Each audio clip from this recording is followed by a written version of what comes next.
Good afternoon everyone. Maglilinis ako guys. Brabalas ko itong plastic apparator. Kasi ngayon ay next week ay Pesak. So kadalasan lahat kami ng mga caregivers dito sa Israel pagka Pesak holiday nila talagang naglilinis talaga kami. Lilinisin namin buong bahay. Tapos tatanggalin lahat yung yung lahat ng may tinapay. Ayan, tatapon lahat. Tsaka yung bigas, hindi sila kakain ng bigas. Tapos yung mga legumes, halimbawa white beans, tsaka munggo, hindi nila kinakain yun pagka Pesak holiday. So ngayon, lilinisin ko ito. Kasi lahat ng bibilhin namin na mga groceries ay may nakasulat doon, nakatatak doon na Pesaki. Food for Shabbat o lahat-lahat na ng mga food, drinks, o yung mga kitchen utensils nila, lahat-lahat dapat segregate kasi yun, para sa Shabbat lang yun. Hindi pwede na ihalo sa yung mga daily, kumbaga everyday food o everyday na gamit nila. Talagang segregated talaga yung pang-holiday, pang-Pesak holiday nila. So ngayon, lilinisin ko ito. Ilagay ko dito yung mga pagkain, yung mga kitchen utensils. Yan, dito ko ilalagay lahat.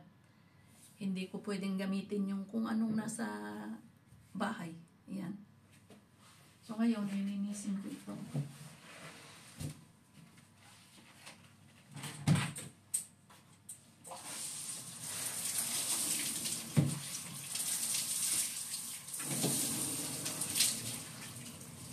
Maglilinis ang lola ninyo yan.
Gagamitin ko para mas madali.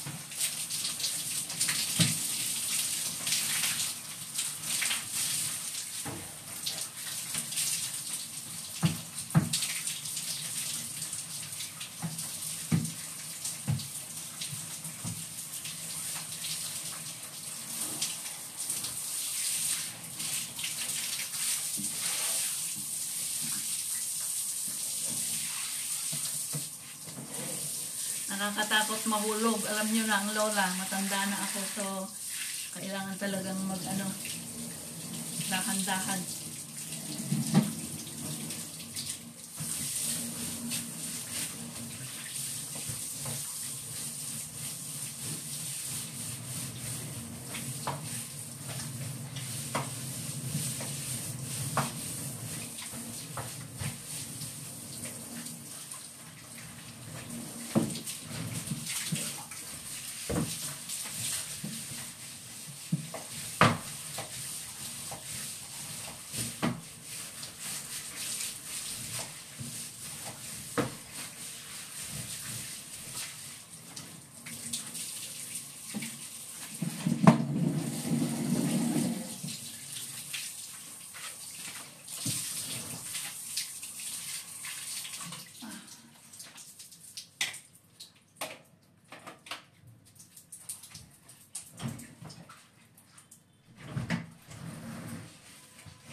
Alam nyo, pag Pesach holiday, ang ginagawa naming mga caregivers dito sa Israel, mag-general cleaning talaga. General cleaning kasi as in buong bahay lilinisin namin. Pero hindi yan pala palagian. Pagka yan, once a year. Ako, naglilinis ako. Pag hindi Pesach holiday, naglilinis ako once a week. Ayan. Pagka lang, natapos na akong magluto ng pagkain namin for Shabbat, maglilinis na rin ako. Yung araw-araw, magluto ako ng pagkain namin ng alaga ko. Kasi siya ay kumakain naman siya sa daycare center, breakfast and lunch. Tapos yung lulutuin ko naman in the middle o at the middle, yung kalagitnaan ng linggo, at the middle of the week, ay pagkain ko lang. Ayan. Hindi naman mahirap trabaho ko dito. Pagka lang, Pesach lang talaga. Hindi ko pa talaga nalinis lahat eh. Lahat ng mga cabinet nilinis ko, hinugasan ko lahat. Ayan. Sabi ng kapatid ng alaga ko, kailangan ko na daw linisin yung refrigerator kasi kailangan niyang dalhin yung mga pagkain, yung mga fish, meat para sa Pesach. So, kailangan ko nang linisin. Thank you very much guys for watching. Ang haba na. Baka hindi ko na naman pwedeng may upload ito kasi mahaba.